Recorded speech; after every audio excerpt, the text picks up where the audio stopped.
కొన్ని రోజులుగా ఉమ్మడి నిజామాబాద్ జిల్లాలో దోపిడీల పేరిట కథలను సృష్టించిన పార్టీ ముఠాను అరెస్ట్ చేసిన కామారెడ్డి పోలీసులు కొందరు ప్రకృతి సంపదను కొల్లగొడుతూ ఇసుకను దోచుకుంటున్నారు. ఈ అక్రమ ఇసుక దోపిడీని అరికట్టాలని రైతులు కోరుతున్నారు. కామారెడ్డి జిల్లాలో గంజాయి కలకలం రేపింది. మరికొంత సమయంలో కొడుకు వివాహం జరగబోతుండగా తండ్రి విద్యుత్ షాక్తో మృతి చెందాడు. దీంతో గ్రామంలో విషాదం నెలకొంది. ఈ నెల 27న బీఆర్ఎస్ పార్టీ వరంగల్లో నిర్వహించనున్న రజతోత్సవ వేడుకల కోసం బాల్కొండ నియోజకవర్గంలో ఎమ్మెల్యే మాజీ మంత్రి ప్రశాంత్ రెడ్డి వాల్ పెయింట్ వేశారు. కామారెడ్డి జిల్లాలో కొనుగోలు కేంద్రాల్లో మోసం జరుగుతోందని రైతులు ఆందోళన చేపట్టారు. ఇక్కడ ఉమ్మడి నిజామాబాద్ జిల్లాలకు సంబంధించి మరింత సమాచారాన్ని మా ఉమ్మడి నిజామాబాద్ జిల్లా ప్రతినిధి రాజు అందిస్తారు. నమస్తే, నేను రాజు, మహా న్యూస్ నిజామాబాద్ నుండి. నిజామాబాద్ జిల్లాలో గత వారం రోజులుగా జరిగిన ముఖ్యాంశాలను ఒకసారి చూసుకున్నట్టయితే ఉమ్మడి నిజామాబాద్ జిల్లాకు సంబంధించి గత కొన్ని రోజులుగా జిల్లాను భయపెట్టించిన పార్టీ ముఠాను దొంగలను పోలీసులు అయితే పట్టుకున్నారు. వీళ్ళైతే అంతర్రాష్ట్ర దొంగల ముఠా ఇది. గత కొన్ని రోజులుగా ఉమ్మడి నిజామాబాద్ జిల్లాలను వారంతా దొంగతనాలతో భయపెట్టించిన పరిస్థితి. వీరంతా కూడా దారి దోపిడీలకు పాల్పడుతూ అందిన కడిగి దోచుకోవడం, అలాగే ఎక్కడైతే ఇళ్లకు తాళాలు వేసిన ఇళ్లనే ప్రధానంగా దోపిడీలకు పాల్పడడం చేశారు. వీళ్ళు పార్టీ ముఠా గత కొన్నేళ్లుగా కూడా వీళ్ళు దొంగతనం చేయడంలో ఎక్స్పర్ట్. దొంగతనాలు చేసి రాత్రికి రాత్రి జిల్లాను వదిలి పారిపోయడం వీళ్ళ ప్రత్యేకత. అయితే ఇందులో 11 మంది సభ్యుల ముఠా సభ్యులను 7గురిని కామారెడ్డి పోలీసులు అరెస్ట్ చేశారు. వారి వద్ద నుంచి మారణాయుధాలు, చాకులు, కత్తులు, తపంచాలు, ఇలా మారణాయుధాలను స్వాధీనపరుచుకున్నారు. అందులో 7గురిని అరెస్ట్ చేసినట్టు కామారెడ్డి ఎస్పీ రాజేష్ చంద్ర తెలియజేశారు.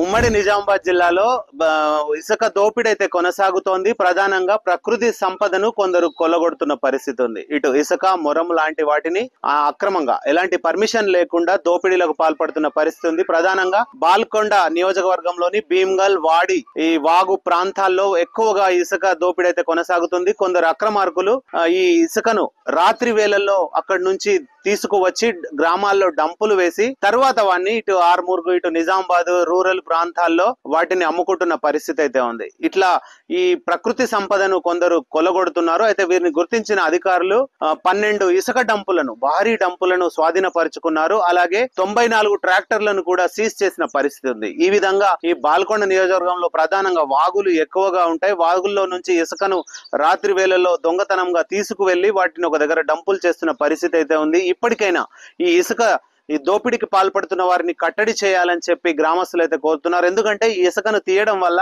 తమ పంట పొలాల్లో ఈ నీటి మట్టాలు తగ్గిపోయి తాము ఇబ్బందులు పడుతున్నామని, ఇప్పటికే బోర్లు వట్టిపోతున్నాయని చెప్పి రైతులు ఆవేదన వ్యక్తం చేస్తున్న పరిస్థితి అవుతుంది. అధికారులు ఇప్పటికైనా స్పందించి ఈ ఇసుక దోపిడీని అరికట్టాలని చెప్పి రైతులు కోరుతున్నారు.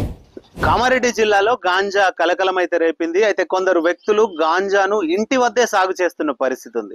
కామారెడ్డి జిల్లా పెద్ద కొడపుగల్ గ్రామానికి చెందిన మధు సింగ్, అమర్ సింగ్ వాళ్ళు ఇంటి వద్దే, ఎవరికి డౌట్ రాకుండా ఇంటి వద్దే తడకల షెడ్డును ఏర్పాటు చేసి గాంజాను సాగు చేస్తున్నారు. సుమారుగా 86 చెట్లు వాళ్ళు పెంచుతా ఉన్నారు. అయితే దీన్ని గుర్తించిన కామారెడ్డి ఎక్సైజ్ పోలీసులు మాత్రం ఆ పంట పైన దాడి చేసి ఆ చెట్లను ధ్వంసం చేశారు. ఆ ఇద్దరి పైన కేసు నమోదు చేస్తున్న పరిస్థితి. కామారెడ్డి జిల్లాలో గాంజా అయితే విచలవిడిగా సాగుతోంది. ప్రధానంగా ఇటు మహారాష్ట్ర, అటు కర్ణాటక సరిహద్దు ప్రాంతాల్లో ఈ కామారెడ్డి ఉండడం వల్ల ఈ సరఫరా అనేది గాంజాకు సంబంధించి స్వేచ్ఛగా ఈ గాంజా అయితే తరలింపు జరుగుతుంది. అలాగే ఆంధ్రాకు కూడా ఇక్కడ నుంచి సరఫరా అవుతున్నట్టు తెలుస్తుంది. ప్రధానంగా కామారెడ్డి జిల్లాలో అయితే ఎక్కువగా తాండాలు ఉండడము, ఈ రైతులు ఎవరైతే ఉన్నారో వాళ్ళు ఈ తాండా ప్రాంతాల్లో ఈ గాంజాయిని సాగు చేస్తున్నట్టుగా తెలుస్తోంది. అయితే ఈజీ వేలో ఎక్కువ డబ్బులు సంపాదించాలనే ఉద్దేశంతో కొందరు ఆ యువతకు ప్రధానంగా ఈ గాంజాను అలవాటు చేస్తున్న పరిస్థితి అయితే ఉంది.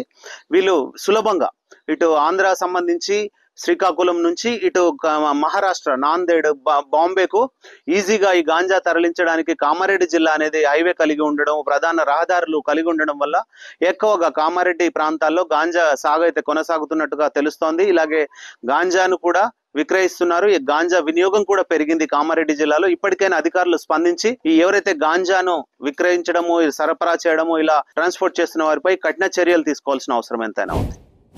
జిల్లాలో మరికొద్ది సేపట్లో ఇంట్లో వివాహం జరగనుంది.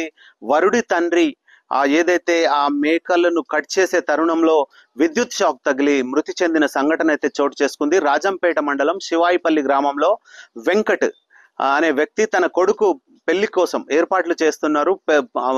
పెళ్లి పూజ కోసం మేకలను అక్కడ బలిస్తున్న తరుణంలో పైన విద్యుత్ షాక్ తగిలి మృతి చెందిన సంఘటన చోటు చేసుకుంది. అయితే కొద్దిసేపట్లో వరుడి వివాహం ఉన్న తరుణంలో ఇలా విద్యుత్ షాక్ తో తండ్రి మృతి చెందడంతో ఆ గ్రామంలో అయితే విషాద ఛాయలు అయితే అలుముకున్నాయి. ఏదేమైనప్పటికీ ఇలా మృతి చెందడం పట్ల వారి కుటుంబ సభ్యులు కన్నీరు మున్నీరైతే అయ్యారు.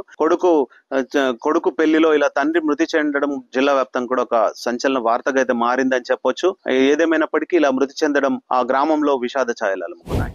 ఈ నెల 27న వరంగల్లో జరగనున్న టీఆర్ఎస్ రజతోత్సవ వేడుకలకు జిల్లా వ్యాప్తంగా సిద్ధమవుతున్న పరిస్థితి ఉంది. అయితే కమ్మర్పల్లి మండల కేంద్రంలో వాల్ పెయింట్ చేశారు మాజీ మంత్రి బాల్కొండ ఎమ్మెల్యే ప్రశాంత్ రెడ్డి. ప్రతి ఒక్కరు కూడా ఈ జరగనున్న ఈ రజతోత్సవ వేడుకలకు బీఆర్ఎస్ రజతోత్సవ వేడుకలకు 27న భారీగా వరంగల్ కు తరలి రావాలని చెప్పి ప్రశాంత్ రెడ్డి అయితే పిలుపునిచ్చారు. గ్రామాన ఈ బీఆర్ఎస్ యొక్క వాల్ పెయింటింగ్ కూడా జరుగుతోంది. ఏదైతే తెలంగాణను తీసుకొచ్చిన తెలంగాణ రావడానికి ప్రధాన కారణమైన బీఆర్ఎస్ పార్టీ కాబట్టి బీఆర్ఎస్ 25 వసంతాలు పూర్తి చేసుకున్న తరుణంలో ప్రతి ఒక్క అభిమాని నాయకులు అందరూ కూడా ఈ వరంగల్లో జరగనున్న రథోత్సవ వేడుకలకు భారీగా తరలి రావాలని చెప్పి మా ప్రశాంత్ రెడ్డి అయితే కోరిన పరిస్థితి ఉంది.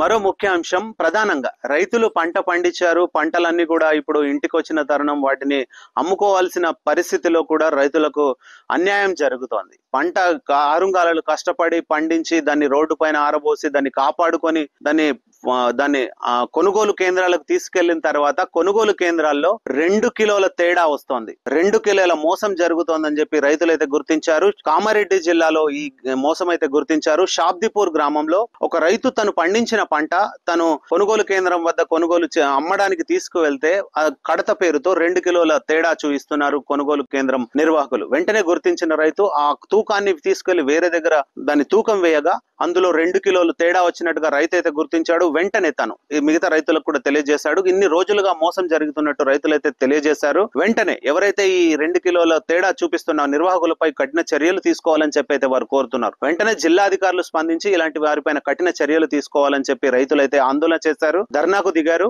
కొనుగోలు కేంద్రాల్లో ఇలాంటి మోసాలను గుర్తించాలని చెప్పి వారు తెలియజేస్తున్నారు. ఇలా రైతులకు అన్యాయం చేస్తున్న వారిపై కఠిన చర్యలు తీసుకోవాలని చెప్పి రైతులైతే హెచ్చరిస్తున్న పరిస్థితి. జిల్లా వ్యాప్తంగా కూడా ఈ 2 కిలోల కడత తేడా అనేది అయితే అన్ని కేంద్రాల్లో అయితే కొనసాగుతున్నట్టుగా తెలుస్తోంది. ఇప్పటికైనా అధికారులు స్పందించి ఇలాంటి వారిపైన కఠిన చర్యలు తీసుకోవాల్సిన పరిస్థితి ఎంతైనా ఉంది. నిజామాబాద్ జిల్లాలో గత వారం రోజులు జరిగిన తాజా పరిణామం. కెమెరా పర్సన్ విశ్వతో రాజు, మహా న్యూస్, నిజామాబాద్ నుండి.